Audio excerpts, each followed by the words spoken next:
Ministério Negócio Estrangeiro no Cooperação, apela ba Timor-One hamutuk na insianulo resinghat, nebeda daw ni hela ia Medio Oriente liliu ia Israel, atau labele saiu sisir ni hela fating, nona fating acompanha informação oficial do governo.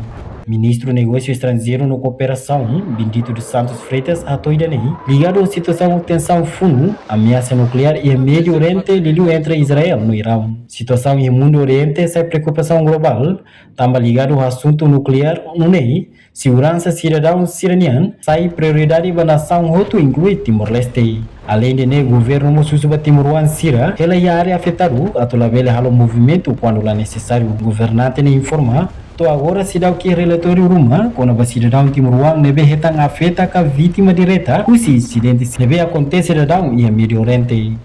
Médio Oriente. Sei, buat nuklear sempre bom mais longe. Países só todo e a preocupação, né? O todo é muito não preocupa a proteção para ser cidadão sira. Agora o único apelo que deve ser lá pela saída, ele tem que estar bem e ser na FATI, na tua situação, na acompanha na FATI. Notícias na que se fosse o Ministério dos Negócios Estrangeiros e te refere também a Abu Dhabi e vai dar contacto na parte Sira, contacto Sira e vamos atingir os aeroportos e hotel da Tânia, também Sira é a situação que aquela que acompanha na FATI, não é os países Sira e a preocupação e a única que está na chefe de Estado dentro de 24 horas não é que se rala oficial. Statement para a posição de Timor em a situação.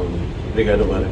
Portanto, ter dados oficial nebe ia, total Timor-One nebe hela Israel hamutuk na insianulo resingha. Governo Sidili continua halo acompanhamento basic, atu assegura Timor-One sira de segurança no bem-estar. Ministério Negócio Estrangeiro no Cooperação reafirma prioridade boa governo uma protege cidadão sira e israeliu, usuba família sira e israelaran atu mantém calma no rende informação oficial, usi autoridade competente. Reportagem no Vai Mago, televisão Timor-Post.